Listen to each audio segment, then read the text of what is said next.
Hello students and welcome to online tutor में आपका स्वागत है। और यदि आप मेरे चैनल में पहली बार आए हैं तो इसे सब्सक्राइब करना ना भूलें। अभी हम लोग एक्सरसाइज 4.2 का क्वेश्चन 2 करेंगे और क्वेश्चन 2 में इन्होंने बोला है solve the problems given in example 1। Okay, तो एग्जाम्पल 1 में अगर आप ऊपर जाओगे बुक में तो ये दो प्रॉब्लम दे के रखी हुई है। ओके, पहली है जॉन एंड जीवंती वाली और दूसरी है कॉटेज इंडस्ट्री वाली। तो हम इन दोनों को एक एक करके करेंगे। सबसे पहले हम इसकी फर्स्ट पार्ट करेंगे। तो देखो फर्स्ट पार्ट में इन्होंने क्या बोला है कि John and Jeevanti together have 45 marbles, both of them lost 5 marbles each and the product of the number of marbles they now have is 124। We would like to find out how many marbles they had to start with. तो इस तरह के question में as usual सबसे पहले हमें क्या करना पड़ता है कि इस स्टेटमेंट से क्वाड्रेटिक इक्वेशन बनानी है, फिर हम उसको सॉल्व करेंगे। ओके, तो देखो इसको कैसे सॉल्व करेंगे। सबसे पहले तो उन्होंने क्या पूछा है वो मान लेना होता है। ठीक है, उन्होंने क्या बोला कि we would like to have how many marbles they had started with. मतलब उनको हमें ये फाइंड करना है कि जॉन एंड जीवंती के पास कितने मार्बल थे, वो कहाँ से शुरू हुए थे। ओके, तो हम ऐसा मान लेते हैं कि जॉन के पास कितने मार्बल थे, ऐसा मान लेते हैं हम सबसे पहले। ओके, तो ऐसा बोल देते हैं हम कि लेट जॉन हैड मार्बल्स, उसके पास कितने मार्बल्स थे। ओके, लेटर से उसके पास x मार्बल्स थे। तो इसका मतलब क्या हो गया कि ये जो जीवंती है इसके पास कितने मार्बल्स रहेंगे। Then Jeevanti had marbles equal to कितने होंगे। देखो दोनों को अगर ऐड कर दो ना तो 45 बनते हैं। अब अगर जॉन के पास अगर x है तो जीवंती के पास कितने रहेंगे। 45 में से अगर मैं x माइनस कर दूं तो इतने मार्बल रहेंगे जीवंती के पास। ओके, अब आगे की स्टेटमेंट पढ़ो कि उन दोनों ने क्या किया, 5 मार्बल जो है लूज कर लिए उन्होंने, लॉस्ट कर लिए उन्होंने। तो देखो दोनों ने जब 5 मार्बल लूज कर लिए, जॉन के पास कितने मार्बल रह गए, उसके पास x थे तो उसने 5 लूज कर दिए तो x माइनस 5 रह गए। ओके, जीवंती के पास क्या हुआ, जीवंती के पास कितने मार्बल थे, 45 माइनस x, इतने मार्बल थे इसके पास। उसने इसमें से 5 मार्बल लूज कर दिए तो इतने जीवंती के पास रह गए। ओके, तो जॉन के पास इतने रह गए, जीवंती के पास इतने रह गए। अब ये बोल रहे हैं उनके पास जो भी मार्बल रह गए अगर उसको मल्टीप्लाई कर दें तो वो 124 बन जाता है। ठीक है, तो इसका मतलब हम कैसे लिखेंगे, हम ऐसा लिखेंगे कि अकॉर्डिंग टू क्वेश्चन के हिसाब से क्या हुआ, जॉन के जितने मार्बल थे x उसमें से 5 माइनस कर दिया, जीवंती के पास जितने भी मार्बल थे कितने थे, 45 माइनस x, उसमें से 5 माइनस कर दिए, उनको गुणा कर दिया तो ये 124 बन गए। ओके, अब हम इसको सॉल्व करेंगे, उससे बन जाएगी क्वाड्रेटिक इक्वेशन। तो इसका मतलब क्या हो गया, देखो x माइनस 5 इंटू 45 में से 5 गए तो ये रह गया 40, तो 40 minus x this is equal to 124। Okay, अब इसको सॉल्व कर लेते हैं, इसको ओपन कर लेंगे, x से करेंगे, इसको पूरे को मल्टीप्लाई करेंगे। तो जब x से इसको मल्टीप्लाई करेंगे ये वाले टर्म को तो क्या हो जाएगा, x से जब 40 को मल्टीप्लाई करेंगे तो ये 40x हो जाएगा। x से जब x को मल्टीप्लाई करेंगे माइनस एक्स स्क्वायर हो जाएगा क्योंकि ये माइनस है इधर। ओके, अब माइनस 5 से 40 को मल्टीप्लाई करेंगे तो ये हो जाएगा माइनस 200, और जब माइनस 5 से माइनस एक्स को मल्टीप्लाई करेंगे तो ये प्लस 5x हो जाएगा। So this is equal to 124। Okay, अभी क्या देखो 40x है और ये 5x है तो ये हो जाएगा 45x। ठीक है, माइनस एक्स स्क्वायर। ओके, फिर माइनस 200 ये वाला, अब ये 124 को भी यहाँ ले आता हूँ तो ये माइनस का 124 हो जाएगा और उस वाली साइड पे 0 रह जाएगा। ओके, अब इसको सॉल्व करते हैं प्रॉपरली। देखो माइनस एक्स स्क्वायर सबसे पहले लिखेंगे हम। ओके, उसके बाद ये 45x लिख देते हैं तो ये हो जाएगा प्लस 45x। ओके, उसके बाद आपके पास क्या बच गया, माइनस 200 और माइनस 124। जब ये माइनस 200 माइनस 124 करेंगे तो ये माइनस 324 हो जाएगा। तो दिस इज इक्वल टू 0। अब ये क्वाड्रेटिक इक्वेशन बन गई, लेकिन इसमें प्रॉब्लम क्या है, एक्स स्क्वायर जो है माइनस का है। तो इसको क्या करते हैं हम लोग, -1 से इस पूरी इक्वेशन को अगर मल्टीप्लाई कर देंगे तो इसके सारे निशान उल्टे हो जाएंगे। ओके, ये वाली साइड भी -1 से मल्टीप्लाई करेंगे, ये वाली साइड भी -1 से मल्टीप्लाई करेंगे। तो इसको मैं यहाँ कर लेता हूँ। तो जब इसको -1 से मल्टीप्लाई करेंगे इसके निशान उल्टे हो जाएंगे तो ये क्या हो जाएगा, एक्स स्क्वायर।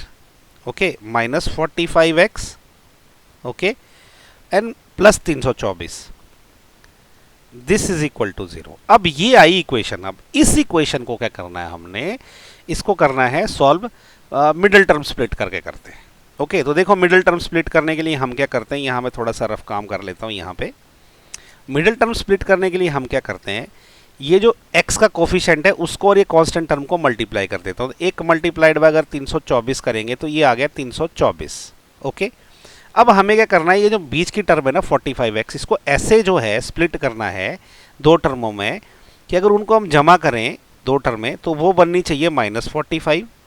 ओके, और अगर उसको मल्टीप्लाई कर दे तो वो बननी चाहिए हमारे पास ये 324 है जो यहाँ पे आई, ये 324 बननी चाहिए। ओके, तो अभी देखिए क्या है, मैं 324 को क्या करता हूँ ना, इसके मैं ये कर देता हूँ, फैक्टर कर देता हूँ। 324 का जब फैक्टर करेंगे तो क्या होगा, सबसे पहले ये 2 से चलेगा। ओके, तो ये क्या आ जाएगा, 324 2 से जब चलेगा तो ये आ जाएगा 1 3 3 6 3 12, ये आ गया 162। ठीक है, फिर 2 से चल पड़ेगा ये 8 और 1 आ जाएगा। अब ये 3 से चल पड़ेगा तो ये हो जाएगा 27। ओके, अब ये फिर 3 से चलेगा तो ये कितना हो जाएगा, अभी ये 9 हो जाएगा। अभी फिर 3 से चलेगा तो ये 3 रह जाएगा। तो ये देखो अभी हमें इससे ऐसे फैक्टर चूज करने हैं कि जो ऐड करे तो -45 होने चाहिए। तो एक बात तो पक्की है कि दो टर्में जब गुणा होती है अगर वो पॉजिटिव हो जाए तो इसका मतलब कि दोनों टर्में क्या है वो नेगेटिव होंगी। ओके, एक बात कन्फर्म है, क्योंकि दोनों नेगेटिव टर्म को ऐड करेंगे तो नेगेटिव बनेगा और दोनों नेगेटिव टर्म को गुणा कर देंगे तो पॉजिटिव बन जाएगा। तो देखो क्या क्या हो सकता है, मैं कैसे कैसे ले सकता हूँ। अगर मैं 3 × 3 ले लूँ 9, -9 ले लूँ। ओके, ये दोनों हो गए 3 × 3 और बाकी के बजाय 3 3 9। ओके, और 9 दूणे 18, 18 दूणे 36 और -36 ले लूँ तो देखो क्या हो जाएगा, -9 -36 जो है -45 हो जाता है। और क्योंकि ये इसी 324 के फैक्टर है तो जब इसको गुणा करेंगे तो ये इतना ही बनेगा। तो हमारी टर्म्स क्या बन गई, -9 एंड -36 बन गई। ओके, तो अभी हम इसको क्या करेंगे, इसको हम ऐसे लिखेंगे कि x² - 9x - 36x plus 324 this is equal to 0। Okay, अभी यहाँ से क्या करेंगे, हम x कॉमन निकालेंगे तो अंदर क्या रह जाएगा, x - 9 रह जाएगा। ओके, अब यहाँ पे -36 कॉमन निकाल देंगे तो इधर क्या रह जाएगा, x - 9 रह जाएगा। दिस इज इक्वल टू 0, क्योंकि ये 324 का फैक्टर है। ओके, 324 में से अगर 36 निकाल दिया माइनस का तो ये -9 रह जाएगा। ओके, तो अभी क्या करेंगे हम लोग, यहाँ से x - 9 कॉमन निकाल देंगे, अंदर क्या बचेगा, x - 36 रह जाएगा। सो ये हो गया 0 के बराबर। अब यहाँ से क्या, या तो ये 0 है या तो ये 0, तो इसका मतलब क्या है कि x - 9 जो है दिस इज इक्वल टू 0 और x - 36 जो है दिस इज इक्वल टू 0। इसका मतलब यहाँ से x आ गया 9 और यहाँ से x आ गया 36। ओके, अब देखो x की दो वैल्यू आई और x क्या है, ये जॉन के मार्बल है। तो अगर मैं जॉन के मार्बल 9 पकड़ता हूं तो जीवंती के मार्बल कितने निकलेंगे, वो निकलेंगे 45 - 9। ओके, तो ये यहीं पे लिख देता हूं मैं। अभी अगर मैं x को 9 लेके चलता हूं तो वो जॉन के मार्बल है। ठीक है, तो इसका मतलब क्या क्या, बीच इंप्लाइज कि जॉन के मार्बल, जॉन्स मार्बल, अगर मैं इसको पकड़ता हूं 9, क्योंकि x जो 9 पकड़ता हूं तो विच इंप्लाइज, तो जीवंती के कितने आ जाएंगे, जीवंतीज मार्बल ये कितना आ जाएगा, 45 - 9। ओके, तो ये आ जाएगा 45 - 9, ये कितना आ जाएगा, 36 आ जाएगा। ओके, अगर मैं x की वैल्यू 36 पकड़ता हूं तो इसका मतलब क्या हो जाएगा, तो उस केस में जॉन के मार्बल कितने हो जाएंगे, जॉन्स मार्बल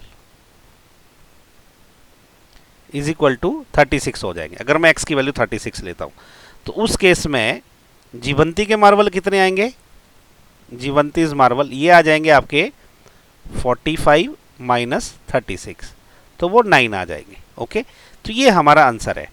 क्या आंसर है हमारा, अगर जॉन के मार्बल 9 है तो जीवंती के 36 है और अगर जॉन के 36 है तो जीवंती के 9 है। ओके, तो ये दोनों आंसर हो गए। ओके, तो इसी के साथ ना क्वेश्चन नंबर 2 का फर्स्ट पार्ट खत्म हो गया। नेक्स्ट वीडियो में हम करेंगे क्वेश्चन नंबर 2 का सेकंड पार्ट, उसका जो है लिंक आपको नीचे डिस्क्रिप्शन में मिल जाएगा। और ये क्वेश्चन अगर आपको समझ नहीं आया है तो नीचे कमेंट करके मेरे से पूछें, मैं ट्राई करूँगा आपका जो है डाउट क्लियर करने की। अदरवाइज ये क्वेश्चन ज़्यादा मुश्किल नहीं है, बस इसको समझना जरूरी है कि इसको कैसे आया है। Okay, so thank you so much for watching my video. Thank you.